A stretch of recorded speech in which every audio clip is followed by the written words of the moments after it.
আসসালামু আলাইকুম রহমতুল্লাহ। আজকের সরাসরি সম্প্রসারণে আপনাদের সবাইকে স্বাগত জানাই। আজকে আমাদের সবার প্রিয় বক্তা শায়েখ আহমদুল্লাহ কিছু গুরুত্বপূর্ণ প্রশ্নের উত্তর দিতে যাচ্ছেন, যা আমাদের দৈনন্দিন জীবনের সাথে সম্পৃক্ত। সম্পূর্ণ ভিডিও দেখার অনুরোধ রইল। আশা করি অনেক কিছু জানতে পারবেন ইনশাআল্লাহ। আল্লাহ তাআলা যে আমাদের এত সুন্দর প্রশ্নোত্তর পর্ব দেখার মতো সুযোগ করে দিচ্ছে, তার জন্য আল্লাহর কাছে সবাই মন থেকে বলি আলহামদুলিল্লাহ, শুকর আদায় করি। তো চলুন শুরু করা যাক। বিসমিল্লাহির। আগেরকার দিনের দাদা বা নানা নানিগণ বলেছেন যে অনেকে নাকি মাটির নিচে গুপ্তধন পেয়েছেন। আসলে কি কোরআন হাদিসে গুপ্তধন সম্পর্কে কিছু বলা আছে? যদি থাকে বা যারা পেয়েছে সেগুলো কি হালাল নাকি হারাম? তারাবির নামাজ না পড়লে কি গুনাহ হবে? অনেকেই বলেন তারাবি না পড়লে রোজা হয় না। এরপর প্রশ্ন হলো, অনেকে বাড়ির গেটে কিংবা খাতার উপরে 786 লিখে রাখেন, এটা কি বিসমিল্লাহর বিকল্প? এরপর প্রশ্ন হলো, মসজিদে চেয়ারে বসে নামাজ পড়ার বিধান কি, জায়েজ কিনা? এরপরে প্রশ্ন হলো, ছোট সময় অনেকের বাড়ি থেকে অনেকে বিভিন্ন ফল কুড়িয়ে আনতেন, এতে কি গুনাহ হয়েছে? হয়ে থাকলে মাপের পথ কি? এরপরে প্রশ্ন হলো, ফেসবুকে অন্যের আইডিতে রিপোর্ট করা কিংবা হ্যাক করা গুনাহের কাজ কিনা? এটা তো একেবারে যুবকদের জীবন ঘনিষ্ঠ প্রশ্ন। সারাদিনই ফেসবুক চালাতে গেলে এগুলো করতে হয় বা এগুলোর মুখোমুখি হতে হয় না। দেখুন, অন্যের আইডিতে রিপোর্ট করা, এটা যদি তার কোনো ত্রুটির, তার কোনো অন্যায় কাজের প্রতিবাদ হিসাবে করতে হয়, সেটা অবশ্যই জায়েজ। ধরুন, কথার কথা কেউ এমন কিছু লিখেছে যেটা ইসলাম বিরোধী, মুসলিম বিরোধী, যেটা গুজব, যেটা মিথ্যা তথ্য ছড়িয়ে সমাজে অশান্তি সৃষ্টি করতে পারে, এরকম তথ্য দিয়েছে, সেই ব্যাপারে যদি আপনি রিপোর্ট করেন কর্তৃপক্ষকে যে এই লোক মিথ্যা তথ্য ছড়াচ্ছে, গুজব ছড়াচ্ছে বা ভুল তথ্য দিচ্ছে বা সাম্প্রদায়িক সম্প্রীতি নষ্ট করছে, ধর্মীয় দাঙ্গা সৃষ্টির পায়তারা করছে, খারাপ কোনো কিছু পোস্ট করেছে, অশ্লীল কোনো কিছু পোস্ট করেছে, চরিত্র নষ্ট করছে, সমাজ এবং অন্যদের ধ্বংস ডেকে আনছে, এইরকম ক্ষতিকর কিছু করলে অন্যায়ের বাধা দেওয়া, এটা কোরআনের নির্দেশ। মান রাআ মিনকুম মুনকারান ফালিয়ুগাইয়িরহু বিয়াদিহি। নবী সাল্লাল্লাহু আলাইহি সাল্লাম বলেছেন, কেউ কোনো অন্যায় কাজ দেখলে হাত দিয়ে সেটা বাধা দিবে। আপনি ফেসবুকে এরকম কোনো অন্যায় দেখলে আপনি সেটার বিরুদ্ধে রিপোর্ট করলেন। এই রিপোর্ট করা মানে হলো অন্যায়ের বিরুদ্ধে আপনি বাধা দেওয়া। অতএব এই রিপোর্ট করা অবশ্যই জায়েজ আছে, বরং শুধু জায়েজ না, কখনো কখনো এরকম রিপোর্ট করা কর্তব্য। কথা কি বুঝাতে পারছি?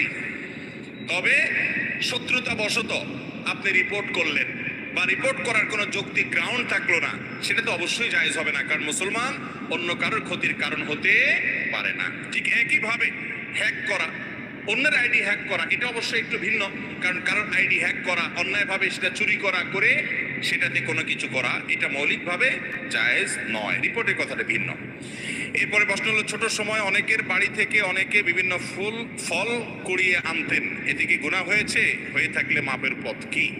এ বিষয়ে আমরা বিভিন্ন জায়গায় প্রশ্ন উত্তর দিয়েছি। এই আকামটা, এই চুরিটা মোটামুটি সবার জীবনে, বেশিরভাগ মানুষের জীবনে কম বেশ হয়। তো এই অপরাধটা থেকে বাঁচার উপায় হলো, যাদের বাড়ি থেকে, যাদের গাছ থেকে ফল পেড়ে খেয়েছেন, আপনার আশেপাশে চাচা জ্যাঠা বা পরিচিত যদি হয়, তো বড় হওয়ার পর যখন আল্লাহ বিবেক বুদ্ধি দিচ্ছেন, তখন মাপ চাবেন, চাচা যান, ছোট থাকতে পিচ্ছি থাকতে চুরি করে আম পারছি, এটা পারছি, নারিকেল পারছি, বেঁচে ফেলছি, খেয়ে ফেলছি, মাপ সাপ করে দেন। কেউ এটা আটকে রাখার কথা না। আপনি মাপ চাইলে কি করবে? মাফ করে দিবে ইনশাআল্লাহ, মাপ চেয়ে নিবেন। আর যদি তাদেরকে পাওয়া না যায় বা কতজনের কাছ থেকে খেয়েছি কোনো হিসাব নাই, বেহিসাবে চুরি করেছেন, এরকম যদি হয়, তাহলে একটা ফিগার আনুমানিক 500, 1000, 2000, 3000, এর বেশি হবে না, সবগুলো মিলিয়ে দাম, এটা আল্লাহ রাস্তা দান করে দিবেন ওই ব্যক্তিদের পক্ষ থেকে যাদেরকে খুঁজে বের করা সম্ভব না, কিন্তু দিতে হবে, কারণ দায় মুক্ত আপনাকে হওয়া লাগবে। এরপরে প্রশ্ন হলো, বর্তমানে যুবকদের মাস্টারবেশন থেকে মুক্তির উপায় কি? এটা একটু আগে বলেছি। পর্নোগ্রাফি থেকে বাঁচার যে উপায়গুলো, সেগুলোই হুবহু অবলম্বন করলে হবে ইনশাআল্লাহ। এরপরে প্রশ্ন হলো, বিভিন্ন ধরনের লোভনীয় প্রাইজ দেখিয়ে 10-20 টাকার লটারি কেনা বেচা করা জায়েজ আছে কিনা? না। অনেক লটারি আছে, 10 টাকা 20 টাকার লটারি কিনবেন, এরপরে আপনার ভাগ্যে যদি লেগে যায়, তাহলে আপনি এত লাখ টাকার মালিক হবেন, ওইটা পাবেন, সেটা পাবেন, মোটরসাইকেল পাবেন, ফ্ল্যাট পাবেন, এত লাখ টাকা পাবেন। এই সমস্ত লোভনীয় লটারি আমাদের দেশে অনেক সময় ছাড়া হয়। এই লটারিগুলো, এগুলো সবগুলো জুয়া। আর জুয়াকে আল্লাহ রাব্বুল আলামিন স্পষ্ট হারাম ঘোষণা করেছেন, এবং শয়তানের নোংরা কর্মকাণ্ডের মধ্যে থেকে একটা হলো এই জুয়ার কাজ। মুসলমানের জন্য এই জুয়ায় অংশগ্রহণ করা, লটারি কেনা জায়েজ নাই, হারাম। এরপরে প্রশ্ন হলো, ছোটবেলা থেকে শুনে আসছি এক ওয়াক্ত নামাজ ছেড়ে দিলে 2 কোটি বা তার চেয়ে বেশি সময় জাহান্নামের আগুনে থাকতে হবে, এটা কতটুকু সহি? ভাই এই মর্মে একটা কথা আপনারা ছোটবেলা থেকে শুনে আসছেন, আমরাও সবাই শুনে আসছি, সেটা হলো এক ওয়াক্ত নামাজ কাজা করলে, এক ওয়াক্ত নামাজ না পড়লে, তাহলে সেই ক্ষেত্রে 2,88,00,000 বছর জাহান্নামের আগুনে পোড়াইতে হবে এক ওয়াক্ত নামাজ কাজার কারণে, ছাড়ার কারণে। এই কথা শুনছেন না আপনারা? তো এই বিষয়টি আসলে যেই বর্ণনাতে পাওয়া যায়, সে বর্ণনাতে 80 হুকবার কথা বলা হয়েছে, 80 হুকবাকে যোগ বিয়োগ করে 2,88,00,000 বছর বের করা হয়েছে। এটা ফাজাইলে আমালে শেখুল হাদিস জাকারিয়া রহমতুল্লাহ আলাইহি উল্লেখ করে এরপরে বলেছেন এই মর্মে হাদিস বিভিন্ন বইতে লেখা আছে, কিন্তু আমি কোথাও পাই নাই। এবং বিশুদ্ধ কথা হলো এটাই যে 2,88,00,000 বছর জাহান্নামের আগুনে পড়বে এক ওয়াক্ত নামাজ কাজা করার কারণে। এই মর্মে কোনো বিশুদ্ধ তো দূরের কথা, কোনো আপনার দুর্বল হাদিসও নাই, বরং এটি সম্পূর্ণ জাল, ভিত্তিহীন। কোনো হাদিসের কিতাবে এরকম কোনো কথা বলা হয় নাই। তবে এর মানে এই না যে তাহলে তো নামাজ না পড়লেও চলবে, ব্যাপারটা সেরকম না। নামাজ না পড়লে জাহান্নামে অবশ্যই যেতে হবে, তবে সংখ্যাটা কি হবে, এর বেশিও হতে পারে, এর কমও হতে পারে। আযাবের সংখ্যাটা এরকম ফিক্স যে সংখ্যা এখানে বলা আছে এরকমটি হাদিসে বর্ণিত হয় নাই, এর চেয়ে বেশিও হতে পারে, কমও হতে পারে।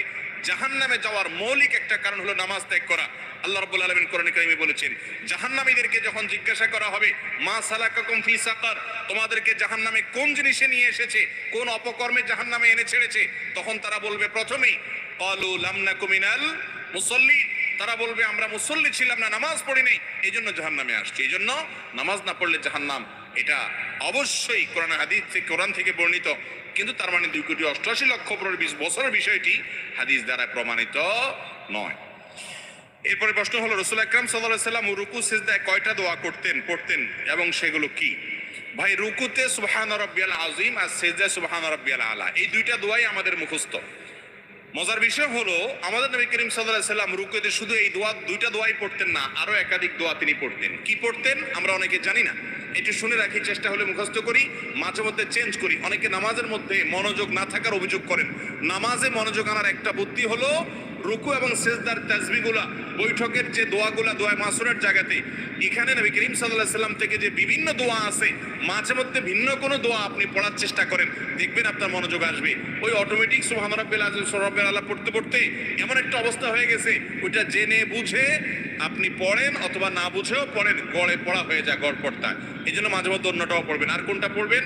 রুকুতে সুবহান রাব্বিল আযীম, সিজদা সুবহান রাব্বিল আলার পাশাপাশি সুবহুন কুদ্দুসুন রব্বুল মালাইকাতি ওয়ার রূহ, সুবহুন কুদ্দুস রব্বুল মালাইকাতি ওয়ার রূহ, পবিত্রতা বর্ণনা করছি আল্লাহ রাব্বুল আলামিনের, যিনি ফেরেশতাদের রব পালনকর্তা এবং জিবরিলের পালনকর্তা। তো এইভাবে তাসবিহ পেশ করা, এটাও রুকু সিজদাতে সাবিত আছে।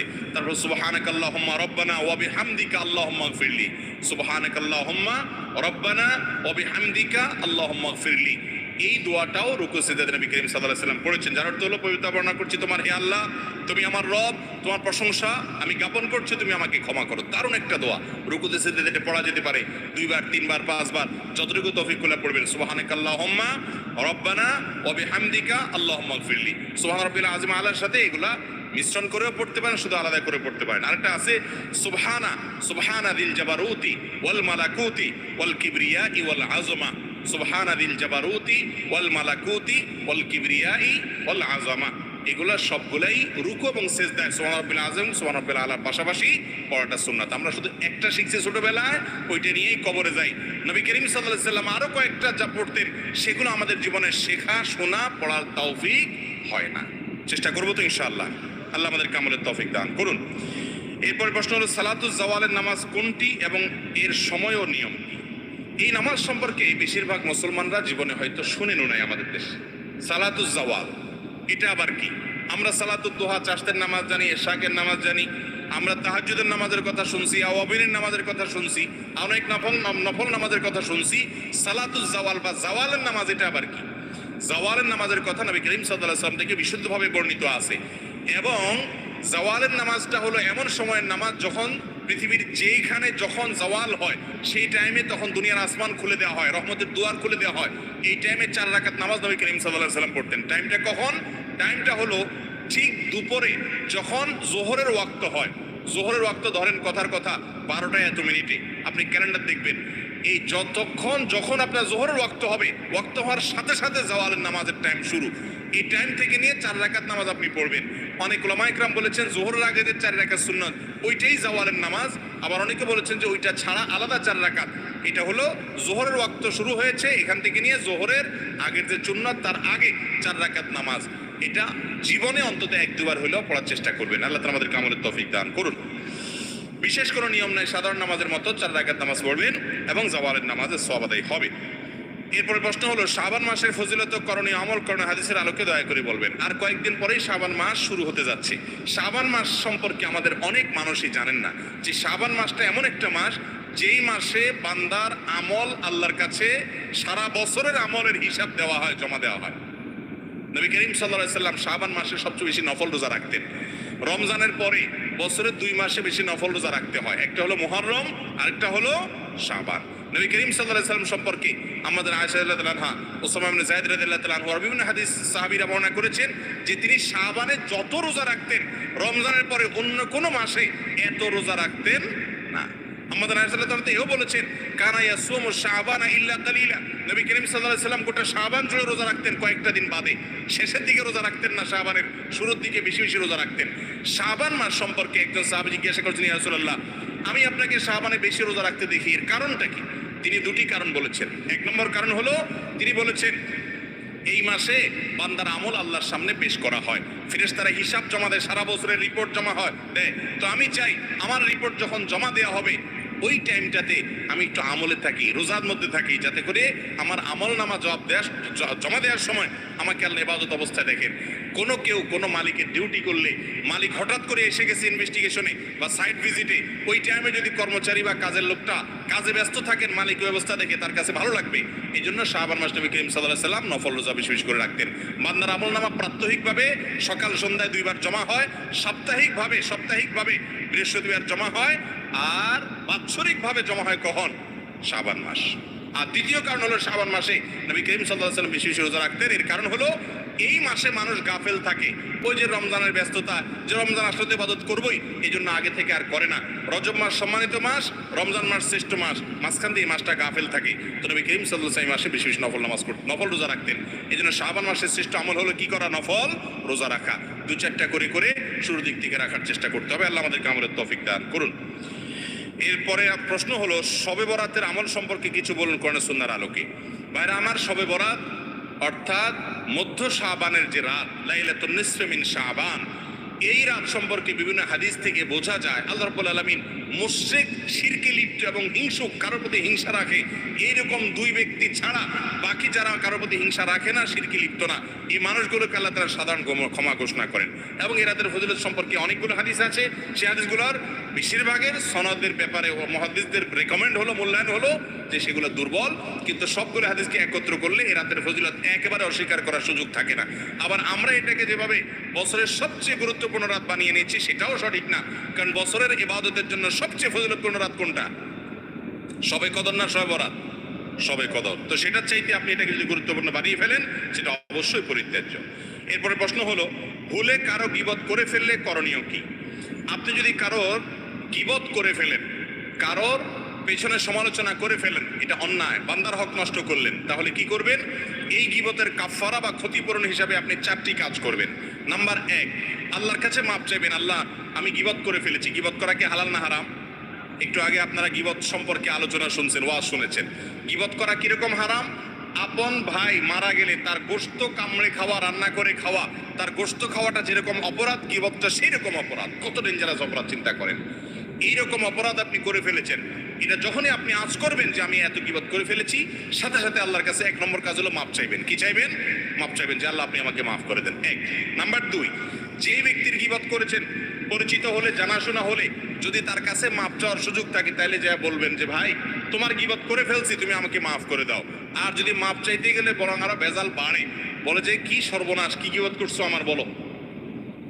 এরপরে যদি সে শোনার পরে আরো উল্টা আপনার উপরে চড়াও হয়, সম্পর্ক নষ্ট হওয়ার ভয় থাকে, তাহলে দরকার নাই তার কাছে মাপ চাওয়ার। তাহলে সেক্ষেত্রে 3 নম্বর কাজ করবেন। সেটা কি? সেটা হলো তার জন্য আল্লাহর কাছে মাপ চাইবেন। এবং এ বিষয়ে বিভিন্ন হাদিসে বর্ণনা পাওয়া যায়। যে গীবত হয়ে গেলে, যার গীবত করে ফেলেছেন তার নাম ধরে বলবেন আল্লাহ অমুককে আপনি মাফ করে দেন। এটা ইনশাল্লাহ আপনার গীবতের কি হবে, কাফারা হিসাবে কাজ করবে। আর নাম্বার 4 হলো যাদের সামনে তার গীবত করেছেন তাদের সামনে তার প্রশংসা করবেন। আবার মিথ্যা প্রশংসা না, তার মধ্যে যা আছে সেই গুণগুলো উল্লেখ করবেন, তাতে ক্ষতিপূরণ হবে এবং গীবতের কাফারা হবে ইনশাআল্লাহ। আল্লাহ তাআলা গীবতের অপরাধ থেকে আমাদেরকে বেঁচে থাকার তৌফিক দান করুন। এরপর প্রশ্ন হলো, বিদেশ থেকে টাকা পাঠানো হলে বাংলাদেশ সরকার কর্তৃক 2.5% ক্যাশ ইনসেন্টিভ প্রদান করে থাকে, সেই টাকা ব্যবহার করার শরিয়া বিধান কি? এ বিষয়ে আমরা এর আগে বারবার বিভিন্ন জায়গায় বলেছি। সরকার বৈধ পদ্ধতিতে যেন টাকা পাঠানো হয়, বিদেশ থেকে প্রবাসীরা যেন বৈধ পদ্ধতিতে অর্থাৎ ব্যাংকের মাধ্যমে টাকা পাঠায়, যেন হুন্ডির মাধ্যমে না পাঠায়, সেজন্য উৎসাহ দিয়ে প্রণোদনা দিয়ে শতকরা এই যে 2.5% ইনসেন্টিভ দিয়ে থাকে, এটা গ্রহণ করাতে কোনো অসুবিধা নেই, কারণ এটা কোনো ঘোষণা, শুধুমাত্র প্রশ্নই নেই, এটা ঘুষ বা সুদ না, বিধায় এটা গ্রহণ করতে কোনো অসুবিধা নাই, এটা জায়েজ আছে। এটা হলো একটা ভালো কাজ আপনাকে করার জন্য উৎসাহ দেওয়া হচ্ছে, পুরস্কার দেওয়া হচ্ছে, বিধায় বিদেশিরা প্রবাসীরা টাকা পাঠিয়ে এই ইনসেন্টিভ গ্রহণ করতে পারেন, তাদের আত্মীয় স্বজনরা দেশে গ্রহণ করতে পারেন, কোনো সমস্যা নাই। আগেরকার দিনের দাদা বা নানা নানিগণ বলেছেন যে অনেকে নাকি মাটির নিচে গুপ্তধন পেয়েছেন। আসলে কি কোরআন হাদিসে গুপ্তধন সম্পর্কে কিছু বলা আছে? যদি থাকে বা যারা পেয়েছে সেগুলো কি হালাল নাকি হারাম? দেখুন, মাটির নিচে গুপ্তধন এটা কি আসলে কেউ পেয়েছে? এটা কি পাওয়া যায়? তো এর উত্তর হলো জি, মাটির নিচে গুপ্তধন পাওয়া যায়, পেয়েছে। এ সম্পর্কে কোনো গালগল্প যেমন থাকতে পারে, ভুয়া ভিত্তিহীন মিথ্যা বানোয়ার কিচ্ছা কাহিনী যেরকম থাকতে পারে, আবার সত্য ঘটনাও থাকার সম্ভাবনা আছে। মাটির নিচে গুপ্তধনের দুইটা ধরন এবং প্রকৃতি আছে। একটা হলো খনিজ সম্পদ। মাটির নিচে খনিজ সম্পদ পাওয়া যায় কি যায় না? তো এই সম্পর্কে কোরআনে কারিমে সুস্পষ্ট নির্দেশনা দেওয়া আছে। নবী করিম সাল্লাল্লাহু আলাইহি ওয়াসাল্লামের হাদিসেও সুস্পষ্ট বক্তব্য দেওয়া আছে।